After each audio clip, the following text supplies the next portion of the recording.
Welcome to another reaction video, Bricky Vlogs. We are breaking it down. The Walt Disney Show.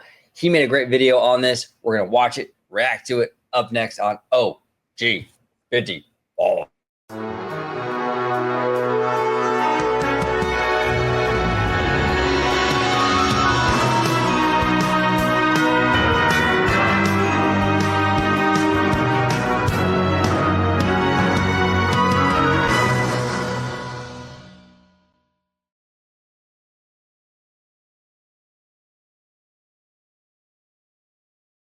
Welcome aboard, everybody, to another episode of OG 55. Today, this evening, I am joined by the Italiano. George, welcome back, sir. Thank you for having me back on. Always a good time talking shop with you, whether it's like theme parks, studios, corporate side, all that good jazz. It's always a good time. Absolutely. Where can everybody find you on social media, sir? Absolutely. You can find me on X, formerly known as Twitter, at Disney George. You could also find me on Instagram, Threads, and Blue Sky under the Disney Italiano. And of course, you can find me right here on my home base on Orange Grove 55 with Citrus Corner for all that sweet, juicy, but sometimes sticky Disney news and info. And you could also check out my new YouTube channel, Citrico Central, sister channel to Orange Grove 55. All right, there he is. We are reacting to friend of the channel, Mr. Hey Bricky, but this is his new channel, Bricky Vlog. Make sure you go over there and subscribe to him. I will be linking that in the description down below. He's a lot of interesting content on this vlog that you want to check out. Really cool stuff. But George, are you ready to dive in? Let's do this. Let's go. Disneyland is getting all ready for the 70th anniversary. You can see that the wheels are in motion. And today we need to ponder probably the biggest release of the 70th and how exactly it's going to work. Friends, I believe Disneyland has once again got themselves inside of a design pickle. Have no fear. I know they'll find the resolve, but I love when Disneyland evolves into something that it was never designed to happen. And then they obviously go, we got to figure this one out. Let's break down today the 70th anniversary pickle that I think Disneyland has slightly put themselves inside of. I absolutely adore Disneyland, but I adore it from the perspective of being a professional designer. Someone who my entire career and life basically has been creative problem solving. I love that this place opened up 70 years ago with a very direct intention, but over the years, that intention has changed and morphed into so many different needs, and each of those needs need to be addressed with that fancy creative problem solving. So let's think about the town square area of Main Street, USA. It was designed for a very distinct intention, according to Walt Disney. This was going to be the first act of the movie that you would step inside of. But first, let's start our conversation in the lobby. So forgive me if you already know this part of the story, but Disneyland was designed to model going out to the cinema.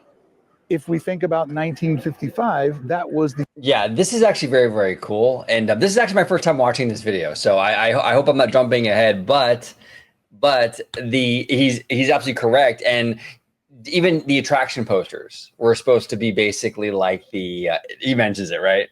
Even he does. Okay, I'm not going to jump ahead then. Let Bricky do his thing. The entertainment comparable that they had to model Disneyland after. And of course, not to mention that the author of Disneyland was a man who had made some good coin in making motion pictures. So therefore, Walt's vision to make his amusement park into a theme park and to base the park's design off of how a movie house would work. That's why this area in front of me is the lobby. But just like a cinema, a lobby can only hold so many people. And this particular cinema has tens of thousands of people pouring in every hour. So when Walt Disney himself shows up back in the park, the lobby just won't be able to hold all the people that are here to see Walt. I think you're now understanding this pickle that I'm talking about. So again, forgive me if you know this one, but all of the attraction posters you see when you go in through the tunnel on the right, those are supposed to be like movie posters, right? Up and coming films that'll be showing at your local theater. But again, And I actually learned that from a dear friend of mine who unfortunately passed away back in 2018, Bruce. Uh, I was close with Bruce. He was a great guy. But we would talk about Disney for hours and hours on the phone and stuff. And he brought that to my attention, and I was like, "That is really, really cool. I did not know that." I love that about it. It's set up like a movie. But what were your thoughts on that, George? Yeah, I remember the first time that I, found that out. I forget who told me, but yeah, like after, getting that to be known, it was like, okay, now I can see it. Now I can't unsee it, walking through the tunnel, seeing like the movie posters and what have you, because a lot of people think, okay, Disney's just showcasing them of like what can be expected once you walk through the park, not thinking that there's a theme behind that. It's like, okay, like walking into a movie theater, which is really cool because as Bricky was mentioning, like everything that Walt envisioned for his park came from the studio. Right. And actually that's one of the things that that I've said many times with Epic Universe that I really, really love is the Celestial Park theme kind of feels like the physical embodiment of the Universal logo to their movies with the space stuff and all that, right? The Earth. And it was Slimer. Shout out to our friend Slimer, who actually brought that to my attention. We don't even know if that was Universal's intention, but I like my own headcanon believes that it is because it's such a dope theory. But I like that, like you're walking into a Universal movie, and that celestial space thing is at your first foray into this Universal world, which is pretty dope. You cannot hold people in that tunnel. Because friends, you've probably been here when there's a big drop happening at Disneyana, or people are waiting to get the Silhouette Studio paper cuts done right here. This area fills up pretty fast, and it'll even fill up fast for Mickey Mouse. But what happens when Mickey Mouse's maker shows up and makes his permanent residence right here in the old mill that today is known as the Opera House? See, this building has had so many different functions, like everything else at Disneyland, but its grand finale, kicking off July 17th, is the permanent home of Walt Disney as an animatronic. And I am sure decades from now, it will draw a minimal audience of eclectic folks like Mr. Lincoln does. But for a while, it's going to draw in a ton of people. So the big question is, where does Disneyland store those people? Because Town Square doesn't have a lot of options. This is actually really cool. I like this video a lot because this does get the creative juices flowing, and this is not something that I ever have considered. I mean, you think about this, right? I mean, this is kind of like the biggest thing in the whole celebration. Because, we've seen Wondrous Journeys, which is a beautiful show, right? Shout out to Christopher Lenurse. We love him. A gorgeous show, but it's been, we've seen it, right? Paint the Night, awesome. Again, a great parade. We've seen it though. There's very few things happening on the 70th that are like truly new. And the things that are new, like the Duffy stuff and the little cavalcade, that's not going to be massive, I don't think, for like American audiences. This Walt animatronic though, dude, bro, the locals and the diehards like us, this is going to be a huge draw. And this theater, he's right, is not equipped for that. So I wouldn't be surprised if they do like a VQ situation. I would think they would have to, especially opening day, opening weekend. I'd even say maybe throughout the summer, they may have to keep it. Actually, no, I'll go balls to the wall. I'll say like for maybe the remaining of 2025. Wow. They may, depending on, because Disneyland gets a big draw during the holiday season for Halloween and for Christmas, so I could definitely see them doing a virtual queue for this. Yeah, because Bricky's right. You're right. It's like this theater is not well equipped to hold the amount of people that's going to be wanting to see the show. And what's so funny is I remember going in there and seeing the Lincoln show. And I remember you could basically pick whatever seat you want. Like, it's like no holds bar. You maybe have like a dozen people in there at the most. When we see this show, this is going to be the most packed. Every single seat is going to be filled in this theater. Yeah, and Disney has to deliver. I'm telling you. I mean, this is a risky move. Now, with big risk comes big payoff too. So if they nail this thing, if they nail this Walt animatronic, and you have Walt's voice coming out of this very realistic Walt, dude, that's gonna move people emotionally. I'm telling you that right now. Okay, this has potential to be such an incredible, really like surreal kind of thing. It also has potential to be the biggest shit show you've ever seen in Disney history if it falls flat, if it doesn't look like him, if it's awkward or weird, or if the thing is constantly breaking down. So it's a big risk, but I mean, if they can stick the landing, a huge payoff. It makes me wonder, really quick, bro, sorry. Yeah. It makes me wonder, on top of, like, I think it's just more appropriate that they premiere this show on Disneyland's birthday. But because the fact that they were going to premiere this on May 16th, and then they changed it for another 2 months, 8 weeks, but makes me wonder if they're going to take those 8 weeks for a lot of like runtime, like let the audio animatronic like kind of maneuver, so that way they can see if it does happen to break down while in the testing mode, they can get that fixed before July 17th. Yep, absolutely. Holds about 500 folks per show. And I'm going to assume they can do about 3 shows an hour with load in and load out and all the anticipation. So at 1,500 people an hour, they could get 20,000 people to see the show in a day. That's a lot of folks. But there's going to be a lot of folks that want to see Walt Disney. So when you have 500 folks in here, where do you keep the next 500 and the 500 after them? Because even when you do a virtual queue, you're still going to have a couple of theaters worth of people that will be hanging out on the premises waiting for their turn to see Uncle Walt. So since we can't store people in the lobby like you would in a traditional theater, where is Disney going to put those folks? Because this sidewalk isn't an option. Speaking of the devil, look who just showed up to prove my point. Because friends, once you go through the tunnel, you're on stage. And Town Square was meant to be that opening part of the first act, where suddenly everything around you seduces you, takes you to a place that you've never been, but a place that feels familiar, because this is everybody's version of America, but one that never quite existed. And then eventually you work your way over to here, somewhere. They might, I mean, Mickey's a walk around character, obviously. I mean, they might have to move him, at least for the first summer. Yeah. For this thing. I mean, I would imagine that's part of this equation, along with whatever other operational thing they're going to do. But you would have to move Mickey. I would agree. Probably they might move him to the opposite side, like by the firehouse. Right.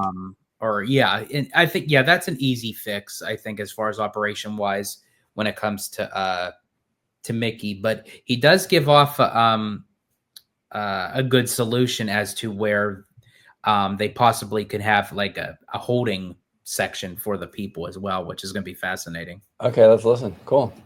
In the heart of Town Square, where you get your first big reveal for Act 2, Sleeping Beauty's castle.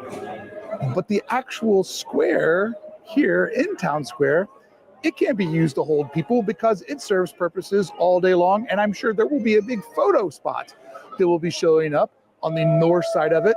And after that, it will also be a Christmas tree because Walt's here for the long haul. And also, don't forget Winky, Blinky, Mickey, Pumpkin. That's a mouthful. Now, you know, one of the rules on this channel is we study Disneyland's past so we can better predict its future. And even when Web Slingers had a mobile order, that's food, not a ride. So even when Web Slingers had a virtual queue, I don't know if I've been saying it wrong this whole video, but we got caught up. Slow brain. I don't wear the big brain size. But when Web Slingers had a virtual queue, it still had a very long line. And one of the things that they did was they let guests go backstage. You would wait in an area behind Web Slingers that is a street that exists with Avengers Campus on one side, Hollywood Land on the other, and an area where you would see characters coming and going. You were positioned backstage. So there could be a possibility that these doors of justice swing wide open, and the area where the parade gets held could hold guests for a while to see Walt. Yeah. But with Paint the Night showing back up, I don't think this is the spot, which leads me to believe it's those doors on the other side of Minnie Mouse where we will wait to see Walt. That means the pathway that was intended for the exit on heavy firework night could potentially be where lines and lines of people wait until a cast member takes a certain amount of people and walks them over to the Opera House, where they will wait in the second standby area to get set in the theater. That's my theory. That's the most logical way that I could figure it out, but I'd love to know what's your theory. No, I think you hit the nail on the head. I think they will probably do that. They might even do that with the VQ maybe. What do you think, George? I definitely think they'll do something of that nature. Now, that would be the logical spot, you know, the double doors, you know, where Minnie Mouse has her meet and greet. I would think if they were to do that, the first option that Bricky mentioned, like with the parade entrance and exit way, but he is right, because with Paint the Night, that's going to be very conflicting. Unless the only way that they would consider doing it is, I don't know how long that they're willing to have the show running throughout the whole entire day. I wonder if there will be like a specific cutoff time that the shows would end even before they start getting the parade floats ready for Paint the Night. If that's the case, then they could potentially hold people there, because throughout the day, you know, they're not going to have the Paint the Night pieces ready, you know, at that point. Yeah, absolutely. How do you think this is going to work? And also, do you think they'll do a virtual queue for Walt in the opening days? I could see it go either way, but I just hope that I get in there on day one. I am wildly anticipating getting to see the man. After being on this old News Tonight kick and really studying Walt over the last couple of years, I'm just like so pumped to see him come back to life, even if it only is for 5 or 10 minutes.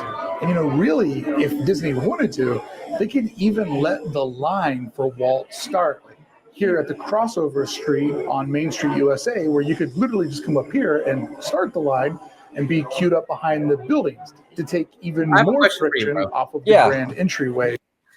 We recently went to Universal for Fan Fest, and one of my critiques to Universal was when we went to Super Nintendo World with meeting Yoshi, where they had so many people hit a capacity and then they blocked it off until a certain time, then it opens up and so many more people. Rather than do a virtual queue, do you think if Disney were to adopt that method, but just a little bit more on a bigger scale, like in the areas that Bricky is saying, have people line up once it hits a certain capacity, block it off, get those people in the theater, and then start lining people up again? I mean, they might. The Yoshi thing didn't really work that great, though. No, it didn't. But I'm wondering, like, because since that was like a small, compact area just for like a one meet and greet, I feel like that's where it kind of was like monotonous. But I wonder if they were to do it like again, like on a bigger scale, where because you could fit more people. So since Bricky mentioned that you can hold 500 people in the theater at a time, so if you have 500 people. But then again, I guess you would have to do a lot of counting for a cast member, you know. So it probably would be easier to do a virtual queue. We'll see. They might have to do some creative maneuvering here, because I mean, he brings up a really good point with the operations, and you're right there when you first walk into the park, Town Square, and this is going to be a huge draw, at least for the first summer. Yeah, you know, at least, and probably also like you were saying, probably going in through the holidays. So this is a real thing, and this is going to be interesting to see how they sort of work this. But yeah, I don't know. We'll see how they do it. I will say this though, Disney is pretty good at operations. I mean, especially compared to like places like Knott's. I love Knott's. I think it's a really charming, regional park or whatever, but the operations there are not great. And you wait an hour for everything, whether the line is 10 people or 50. It's kind of frustrating. Disney has a pretty good a good method with this stuff. They've been doing it for literally 70 years. They'll probably come up with something pretty decent. We'll see, Yeah. But And- I think it'll probably be though a hybrid. If I was a betting man, probably a hybrid though of like what Bricky's saying with it going over there by the stable area Mhm. and a VQ. I think that's kind of what they're probably going to do. Go ahead, George. Yeah, that's what I'm thinking as well. And I know I'm getting way ahead of myself with this with the show, but what I love what they not even if they land this correctly with the Walt animatronic, which I really hope that they do. Because it would be a disservice to him, a disservice to the company, to the park, what have you. But when this is successful, because we know that I'm looking optimistically positive that it's going to be. How much archive footage that they have of Walt's like interviews and audio in time, they could change out the show. Yes. Like during the holidays, obviously Walt does his Christmas special and everything. They could pull that audio, put up like a Christmas tree in his office. Bro, So much. bro, that is probably one of the most brilliant things I've ever heard. Like, honestly, I love that. I freaking love that. I've never even considered that. That's amazing. You're right. You have so much footage of Walt. You have Christmas footage of him. Like standing, oh God, George, that's absolutely brilliant. Disney, we know they watch, right? We know they watch. Disney, please do what George just said, 100%. For the park, But is this one? don't do AI Walt. Whatever you do, don't do AI Walt. Let the man speak for himself. Mhm. If you have the audio of him actually saying it, all good. Use it all day. Do not go in there with some AI Walt that's saying, go to Galaxy's Edge. No. Yeah, No, we need it. We need the actual Walt audio here, and respect the family. I know that was a big thing with the family, and you have to be really. This is the thing with this Walt animatronic. This is why it's also such a huge risk, because you have to. There's a fine line between exploiting this man And honoring him. and honoring him. It's a very fine line. So, and it's a tightrope that they're going to have to walk. So Disney has to be very careful. Walkway does go the entire length, but it also does have this pop-out spot where the lockers are at by the brick pattern wall. So they don't need the whole thing. They don't have to use the whole thing. There's many options on how this could play out. Again, if they really needed to, they could have people queue up where this begins, right? Where the Plaza Inn and First Aid sits. This is a quiet spot of the park. This could be an easy way to load folks in without burdening the grand entryway of the park. I feel like this is a long shot, and the difference of loading people here versus down on Main Street would be crazy, crazy different. Like here, they would have room to do all the operations they want, and they could just load people in. But who knows? It could be so popular on the opening days that people are zigzagging inside of there. I have really no idea what the true popularity for this is, because I'm basing it on my emotions, which is huge. Like it's the number one thing I'm looking forward Me to too. about the 70th. But here's my other curiosity. You think he's already in there? Like, do you think that he's already in there, ready to go? Maybe some final adjustments, maybe some 11th hour fine tuning. But it's so crazy to think. He's in there, but he malfunctions a lot, and Apologize for not being the ally that you needed me to be. and they can't just seem to get it working right. He keeps spewing Chapek lines, but they'll work it out eventually. Walt, the man who had the vision for audio animatronics, would ultimately come back as one himself, which makes me super excited to see part 2 of the Funklands video about animatronics, where Kevin Perger made an unbelievable video at the end of last year. If you haven't seen it, please do your heart a favor. Yep. So once again, things don't work out the way that you intended, but they work out the way that they're supposed to. And the area, which was originally envisioned to be International Street, Main Street on one side, International Street on the other, which was a wild design, Apparently, when you looked at it this way, it would look like colonial Europe, like what we see over at Liberty Square. But when you looked at it back the other way, it was supposed to look like a Spanish colony. So what a wild design that we never got there. But this is the perfect spot to hold hundreds of people, where folks could be lined up in this corridor waiting for their turn to go see Walt Disney. And when you think about it, it just goes to show how Disneyland, even though none of the things we're talking about today were ever the original intentions of the park, it just kind of always magically has just what it needs to get the job done. And I absolutely love that. Well, friends, if you'll excuse me, I'm going to go finish the Pope video, which is now my, not about the Pope, the Popes that lived here at Disneyland. It's now my third visit to make one video, because that's how big the story is. But I wanted to rip a quick vlog over on Bricky Vlogs. Thank you so much for showing up. Thank you so much for subscribing. I'm having a ton of fun and so excited to have a new space to tell smaller little stories like this and to get everybody in the community talking. Is this the spot? Is it not the spot? Virtual queue, no virtual queue? Should they bring Walt back? Should they not bring him back? I love reading all your comments, and I love getting the conversation and the community going. So what do you say, friends? I'll see you back here again tomorrow. Maybe. Yeah, and that's why we react to we do a lot of reactions here on the channel. You know, we enjoy it because it gives us an opportunity, you know, to kind of nerd out and sort of have these kind of like nerdy brainstorm sessions. But it also gives us an opportunity to sort of spotlight really great content creators and friends, right? Bricky is one of those really, really great content creators and friend. And I love what he does. And he thinks outside the box. He has that architecture background, so he sees things differently. So really great stuff. I love this new channel. Everybody at home, this is not Hey Bricky. This is Bricky Vlog. It's a new channel from Bricky. I will be linking it in the description down below. Make sure you smash that subscribe button and you smash the like button. You give him all the love. And I want to thank Bricky again for a fantastic video. Walt Disney is coming home, baby.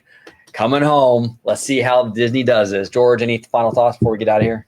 Yeah, I'm very pumped. I'm very excited to see the show. Just like you and Bricky, this is the main draw that is like connecting me to the 70th anniversary, because it's cool to have Paint the Night back, as you had mentioned, Wondrous Journeys. You know, we're getting the new World of Color Happiness, the small little decorations and the Duffy and Friends characters coming for the cavalcade. That's all well and good. You know, it's a fun, you know, anniversary party, but having Walt back into his park that he stepped foot in, that he helped create, that he practically lived there, you know, to where he lived in the firehouse, the little apartment where, and it really is true. Walt is coming home, you know, and it's a full circle. And I have faith in the Imagineers. I have faith in the company that they will do this justice. They have to.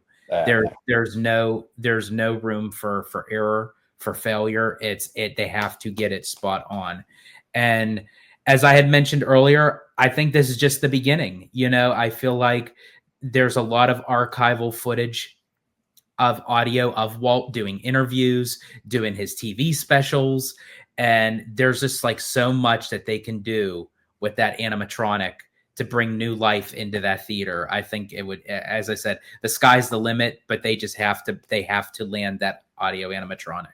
100%, 100%. George, where can everybody find you on social media, sir? Absolutely. You can find me on X, formerly known as Twitter, at Disney George. You could also find me on Instagram, Threads, and Blue Sky under the Disney Italiano. And of course, you can find me right here on my home base on Orange Grove 55 with Citrus Corner, with all that sweet, juicy, but sometimes sticky Disney news and info. And you could also check out my new YouTube channel, Citrico Central, sister channel to Orange Grove 55. Was tongue-tied there for a little bit. And also a big thank you to Bricky. He's a friend of ours and one hell of a good content creator. I love both of his channels, all his videos. He brings so much in-depth knowledge and things that we may not even consider thinking about, but he like starts up that conversation. Yep. And he's always really good at that. So big thank you to him for making our video possible. Absolutely. Thank you, Bricky. And thank you all for watching this episode of OG55. And until the next time.